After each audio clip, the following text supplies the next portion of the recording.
Assalamu alaikum dear students, myself Naveed Ahmed. I'm here to teach you biology for grade 12 and we were discussing up chapter number 21 cell cycle, and the topic of discussion is importance of meiosis and the meiotic errors. Meiotic errors are also be known as non-disjunctions. Here we have discussed the importance of meiosis because meiosis is too much important for living organism survival. The reason is that इसी के अंदर genetic variations आती हैं और ये genetic variations किसकी तरफ लेके जाती हैं, एवोल्यूशन की तरफ लेके जाती हैं, and that evolution is make us able to adapt in this environment. ये एवोल्यूशन ही है जो हमें इस काबिल बनाती है कि हम इस एनवायरनमेंट में अडेप्ट हो सकें. And you know that there is importance, मतलब इसकी इम्पॉर्टेंस के साथ साथ में कुछ नेगेटिव पॉइंट्स भी हैं. और वो नेगेटिव पॉइंट्स जो हैं वो इसमें मेयोटिक एरर्स हैं, जिसकी वजह से मल्टीपल डिसऑर्डर्स क्रिएट होते हैं जिनको हम कलेक्टिवली सिंड्रोम्स भी कह सकते हैं. तो ये सिंड्रोम्स कौन से हैं, किस तरह से हैं, इन तमाम को भी हम डिस्कस करेंगे. तो चलते हैं लाइट बोर्ड की तरफ. Dear students, we are going to study importance of meiosis. देखिए, मेयोसिस बहुत इंपॉर्टेंट होती है, बिल्कुल बहुत इंपॉर्टेंट है. क्यों इंपॉर्टेंट है? इसकी कुछ खास वजूहात हैं. तो हम देखते हैं कौन सी वजूहात हैं. Importance of meiosis. देखिए स्टूडेंट, सबसे पहला पॉइंट जो इसका इम्पोर्टेंस का हामिल है, that is genetic variations during crossing over. That is genetic variations during crossing over. देखिए, इस दौरान पैकेजीन में क्या होता है, जेनेटिक वेरिएशंस आती हैं. जेनेटिक वेरिएशंस मतलब हम ऐसा कह सकते हैं shuffling of genes. Shuffling of genes, genes आपस में शफल करती हैं. और ये जो शफलिंग ऑफ जीन्स है, इसकी जो मेन वजह है वो क्रॉसिंग ओवर है, यानी कि that is due to crossing over. ये क्रॉसिंग ओवर की वजह से ऐसा होता है. स्टूडेंट, ये जो क्रॉसिंग ओवर है ये आप जानते हैं पैकेटीन के अंदर हो रही होती है. किसके अंदर होती है? पैकेटीन के अंदर होती है. पैकेटीन में इसका काम है. अब देखा ये जाए कि जो मियोसिस है इसके अंदर और कहाँ पे वेरिएशन आती है. तो इसमें एक तो genetic variation due to crossing over है, एक है shuffling of genes during anaphase, यानी कि आप shuffling of genes, independent assortment of chromosome. Independent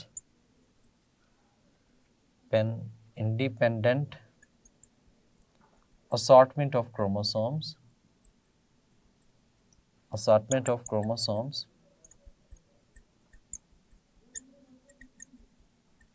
during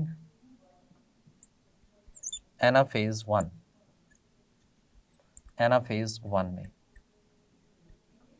देखिए, जो एनाफेज 1 है, अगर तो उसके अंदर ये असॉर्टमेंट प्रॉपर तरीके से हो रही है तो इसके अंदर भी वेरिएशंस होगी. कैसे पॉसिबल है? यू नो दैट कि जो क्रोमोसोम्स होते हैं जो मेटाफेज प्लेट पे अलाइन होते हैं, वो अलाइनमेंट जो होती है वो मिक्सचर होती है, रैंडम होती है, मदर फादर के मिक्सअप होता है.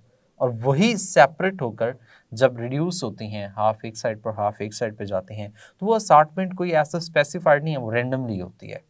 सो वो रैंडम असॉर्टमेंट जो है वो उसमें पॉसिबल होती है. सो हम ये कह सकते हैं इंडिपेंडेंट असॉर्टमेंट ऑफ क्रोमोसोम्स जो है वो ड्यूरिंग एनाफेज ये भी जेनेटिक वेरिएशंस लाती हैं. इनकी वजह से भी जेनेटिक वेरिएशंस आती हैं. तो ये दो मेन चीज़ें हैं जो जेनेटिक वेरिएशन का कॉज बनते हैं. अब एक और बात, ये इतने ज़्यादा डिफरेंट बना देती हैं जिनकी वजह से हम ऐसा कह सकते हैं कि इन अ सेम वन इंडिविजुअल, एक इंडिविजुअल की बात करें तो उस इंडिविजुअल के अंदर भी यानी कि one individual to another individual उसमें वेरिएशंस आती हैं. इवन सिबलिंग्स के अंदर वेरिएशंस आती हैं. अब एक और पॉइंट भी है इसमें, वो पॉइंट ये है, मेयोसिस की वजह से remain constant number of chromosomes over generation. Remain constant number of chromosomes जो हैं उनमें कांस्टेंट नंबर ऑफ क्रोमोसोम्स हैं ओवर जनरेशन.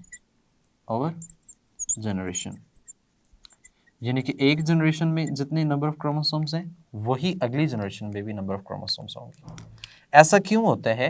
क्योंकि जब गैमेट्स बनते हैं, गैमेट्स की फॉर्मेशन होती है, तो यू नो दैट एक एग और दूसरा जो है वो स्पर्म आपस में फ्यूज होते हैं और ये दोनों कैसे हैं?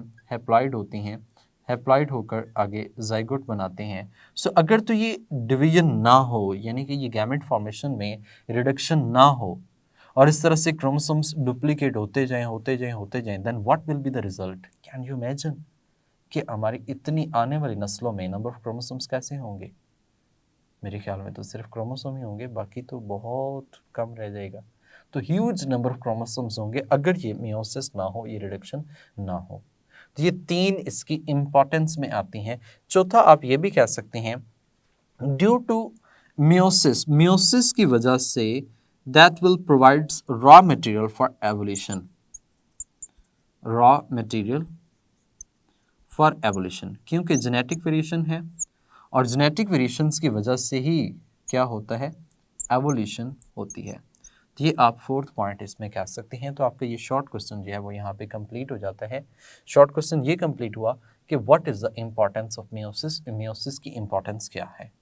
सो उसमें आप ये चीज़ें जो है वो मेंशन कर सकते हैं, क्योंकि जितनी ज़्यादा जेनेटिक वेरिएशंस आएंगी उतनी ही ज़्यादा हम कहते हैं कि वो एज सच एवोल्यूशन में रोल प्ले करने में इन्वॉल्व होगी। बाकी इंडिपेंडेंट सॉर्टमेंट तो ये भी जेनेटिक वेरिएशंस करती हैं, even all the individuals from one and other एक दूसरे से डिफरेंट है। और एक पर्टिकुलर हम कहते हैं कि एक जेनेटिक मेकअप एक इंडिविजुअल का होता है। मियोसिस होती कब है ये मैं आपको बता चुका हूँ, during gamete formation in animals and during spore formation in plants, उस वक्त मियोसिस प्रोसीड होती है। तो मियोसिस के प्रोसीड होने का टाइम हम भी डिस्कस कर चुके हैं। नेक्स्ट हम बात करनी है मियोटिक एरर्स कौन से हैं। देखिए स्टूडेंट, जब हम मियोटिक एरर की बात करते हैं, मियोटिक एरर्स, तो इसमें एक कॉन्सेप्ट है नॉन डिस्जंक्शन का, chromosomal non disjunction, non disjunction, ये काम। देखिए क्रोमोसोमल नॉन डिसजंक्शन जो है, इसमें क्रोमोसोम्स की जो डिवीजन्स हैं वो कंप्लीट नहीं है। यानी कि हम ऐसा कह सकते हैं, वैसे तो ये जितनी भी मियोसिस का प्रोसेस है, मियोसिस है, ये प्रॉपर तरीके से ऑर्गेनाइज्ड होती है, ऑर्गेनाइज्ड है, सीक्वेंशियल है, एक प्रॉपर तरीके से, सीक्वेंशियल का मतलब एक तरतीब वाइज होता है, हर काम प्रॉपरली चेक होता है, मतलब उसकी फिनिशिंग जो होती है उसको देखा जाता है, क्या उसमें कोई चेंज एक्स्ट्रा तो नहीं आ रहा है या उसमें कोई वेरिएशंस तो नहीं आ रही, इन तमाम को चेक किया जाता है। लेकिन बाज़ का सम टाइम हम कह सकते हैं ड्यू टू सम रीजंस, कुछ रीजंस की वजह से क्रोमोसोम्स होते हैं fails to segregate, chromosomes properly segregate ही नहीं कर पाते। क्रोमोसोम्स जो हैं, क्रोमोसोम्स फेल्स टू सेग्रीगेट, ये प्रॉपरली सेग्रीगेट ही नहीं कर पाते। जब ये प्रॉपरली सेग्रीगेट ही नहीं कर पाते तो देन प्रॉब्लम होती है। And that segregation unequal distribution of chromosome is known as non distinction, इसको हम नॉन डिस्टिंक्शन कहते हैं। यानी कि यहाँ पे हमने कहा दिस अनइक्वल, ये जो अनइक्वल डिस्ट्रीब्यूशन है क्रोमोसोम्स की, unequal distribution of chromosome, this unequal distribution of chromosome जो है that is known as non distinction, यही नॉन डिस्टिंक्शन कहलाती है। अब ये अनइक्वल डिस्ट्रीब्यूशन किसी भी पॉइंट पे हो सकती है, ठीक है, इसी को हमने नॉन डिस्टिंक्शन का नाम दिया, कि जिसमें अनइक्वल डिस्ट्रीब्यूशन है, प्रॉपर तरीके से क्रोमोसोम्स होते हैं वो fail to segregate, properly segregate ही नहीं हो पाते। अब हम ज़रा इसी को ऑब्जर्व कर लेते हैं कि ऐसा किस तरह से होता है, कैसे ये मेयोटिक एरर नॉन डिस्टिंक्शन जो है वो प्रोसीड होती हैं। जी स्टूडेंट्स, इसमें हमने देखना ये है कि एक सेल है, इस सेल से आगे दो सेल्स बनते हैं, इन दो सेल से आगे फिर टोटल जो हैं वो 4 सेल्स डेवलप हुए। सेम यहाँ पे भी एक सेल है, इससे आगे 2 सेल्स डेवलप होंगे, इन 2 सेल से आगे 4 सेल्स डेवलप होते हैं। तो सेम यहाँ पे हमने कहा कि एक फेज हम इस तरफ डिस्कस कर लेते हैं,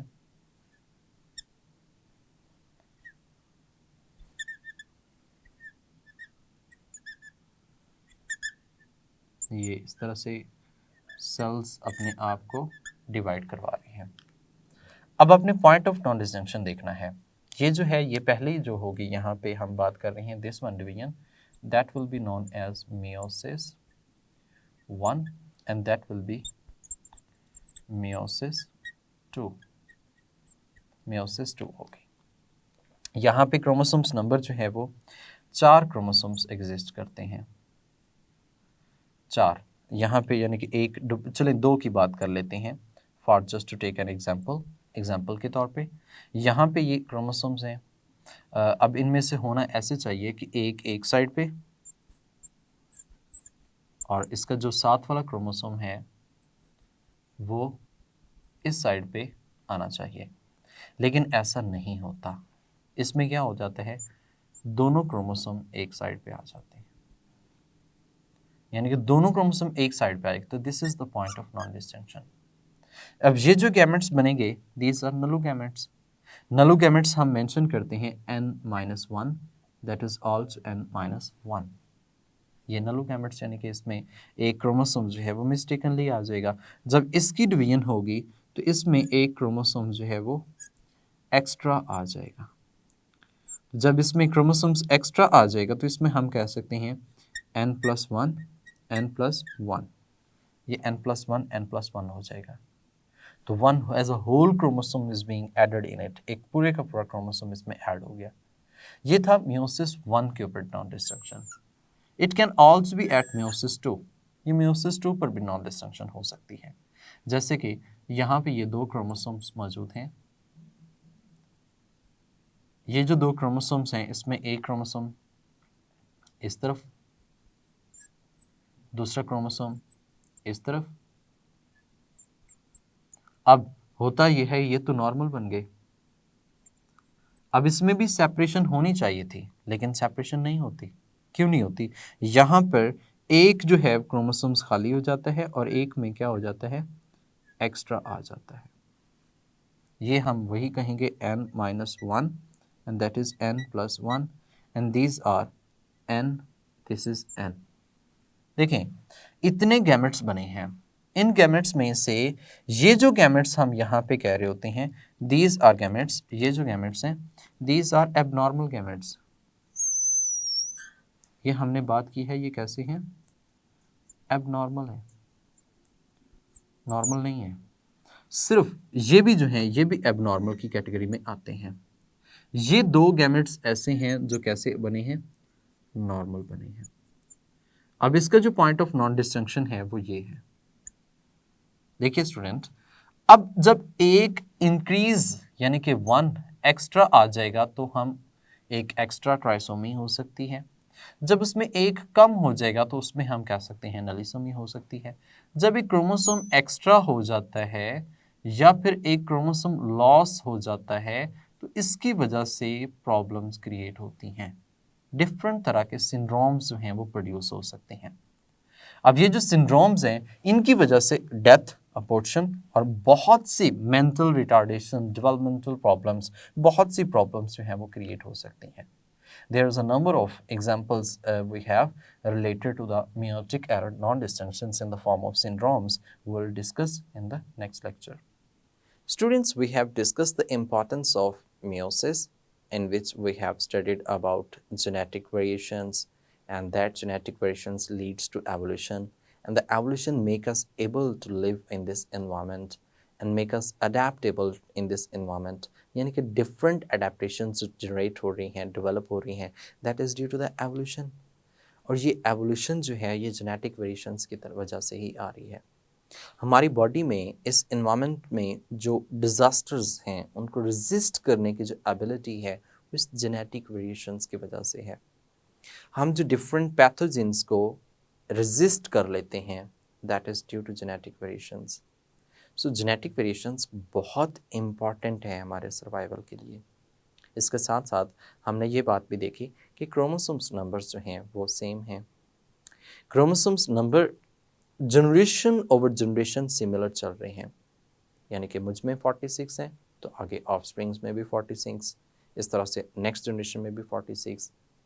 अगर मियोसिस ना हो, क्रोमोसोम्स डबल होते जाएं, can you imagine what will happen? तो बहुत से मिस्टेक्स हो सकती हैं, प्रॉब्लम्स आ सकती हैं। स्टूडेंट, जब हम ये बात करते हैं कि इतनी इसकी इम्पॉर्टेंस है, जेनेटिक वेरिएशन है, इसमें क्रोमोसोम्स नंबर्स आ रहे हैं, रैंडम असॉर्टमेंट है क्रोमोसोम्स की, तो क्या इसमें कोई एरर भी है? बिल्कुल, वी हैव स्टडीड, इसमें नॉन डिस्टिंक्शन पॉसिबल है। एंड यू नो दैट इसमें दो तरह के क्रोमोसोम्स इन्वॉल्व हैं, एक ऑटोसोमल और दूसरे कौन से हैं? Sex chromosomes. ऑटोसोमल में अगर नॉन डिस्टिंक्शन आता है तो वो भी सिंड्रोम की तरफ जाएगा, सेक्स क्रोमोसोम्स में नॉन डिस्टिंक्शन होती है तो वो भी एक सिंड्रोम की तरफ जाएगी। दोनों में पॉसिबिलिटीज़ हैं, दोनों में चेंजेस आ सकते हैं। तो यहाँ पे बात करते हैं डिफरेंट मल्टीपल सिंड्रोम्स जो कि नॉन डिस्टिंक्शन की वजह से हो सकते हैं। आपकी बुक पे एक टेबल दिया गया है, उस टेबल में इसको मेंशन किया गया है। देखिए, सिंड्रोम्स में लिस्ट किया जाए तो सबसे पहला है डाउन सिंड्रोम। डाउन सिंड्रोम के अंदर सेक्स मेल और फीमेल भी हो सकता है। इसके अंदर क्रोमोसोम नंबर 21 की ट्राइसोमी होती है। तो ऑटोसोमल नॉन डिस्टिंक्शन हमसे कहते हैं। एबॉर्शन होने के चांसेस 1/40 हैं। इसमें बर्थ होने के चांसेस 1/700 हैं। स्टूडेंट, सेकंड जो लिखा हुआ है वो पटाव सिंड्रोम है। पटाव सिंड्रोम में भी मेल और फीमेल दोनों हो सकते हैं। It is also autosomal non distinction of chromosome trisomy of chromosome number 13। इसमें भी जो एबॉर्शन के चांसेस हैं 1/33 हैं। अब देखिए, इसमें जो बर्थ रेट है 1/15,000 जो इसका बर्थ रेट हो सकता है, same as it is. Next हम बात करें तो एडवर्ड सिंड्रोम है, ये भी मेल और फीमेल हो सकता है। जब एडवर्ड सिंड्रोम भी मेल और फीमेल हो सकता है तो it mean to say it is also related to the autosomal non distinction. अब ये जो ऑटोसोमल नॉन डिस्टिंक्शन है ये है ट्राइसोमी ऑफ क्रोमोसोम नंबर 18 की ट्राइसोमी आती है। इसमें जो अबॉर्शन के चांसेस हैं 1/200 और जो बर्थ के चांसेस है 1/6000 जो हैं वो बर्थ के चांसेस हैं। स्टूडेंट, नेक्स्ट एक है टर्नर सिंड्रोम, जिसमें सेक्स फीमेल हो गए और इसमें क्रोमोसोम जो है वो X0 यानी कि Y क्रोमोसोम जो है वो मिसिंग होगा। बर्थ के एबॉर्शन के चांसेस 1/18 हैं और जो बर्थ है वो इसमें हम कह सकते हैं 1/6000 इसके चांसेस हो सकते हैं। नेक्स्ट है इसमें Meta females. Students, Meta females ये फीमेल ही सेक्स होगा इनका, और इसमें ऐसा होता है कि एक्स क्रोमोसोम्स जो हैं वो ज़्यादा हो जाते हैं, 3x या फिर 4x या फिर इससे भी ज़्यादा बढ़ सकते हैं। एबॉर्शन के चांसेस 0 हैं और बर्थ रेट जो है 1/1500 हो सकता है। सेम एज इज क्लेनफिल्टर सिंड्रोम, इसमें मेल होगा क्योंकि इसमें Y क्रोमोसोम एग्जिस्ट करता है और ये XXY है या फिर XXXY है। तो इसमें जो एबॉर्शन के चांसेस हैं वो भी 0 हैं और इसकी जो बर्थ रेट है 1/1500 इसकी भी बर्थ रेट हो सकती है। स्टूडेंट, लास्ट पे है Jacob syndrome, very important MCQ। इसमें देखा जाए तो मेल होगा XYY है और इसके एबॉर्शन रेट का नो आइडिया, क्वेश्चन मार्क है, जबकि इसके बर्थ रेट जो है वो 1/1000 जो है वो पॉसिबल है। स्टूडेंट, ज़रूरी है कि मोस्ट ऑफ देम, ज़्यादातर चांसेस होते हैं, तकरीबन कोई 80 to 90% चांसेस होते हैं कि एग्जामिनर इसमें से MCQ लेता है। सो इसमें से MCQ आ सकता है। इनमें से चंद एक ऐसे हैं लाइक दैट मोंगलिज्म, जिसे हम डाउन सिंड्रोम कहते हैं, क्लेनफिल्टर सिंड्रोम है और इस तरह से टर्नर सिंड्रोम है। इनको हम फर्दर डिटेल में भी डिस्कस करेंगे और इनके सिम्टम्स किस तरह से कैसे होता है, इन सब को हम नेक्स्ट लेक्चर में डिटेल में डिस्कस करेंगे। तब तक के लिए अपना ख्याल रखिएगा। अल्लाह हाफिज़।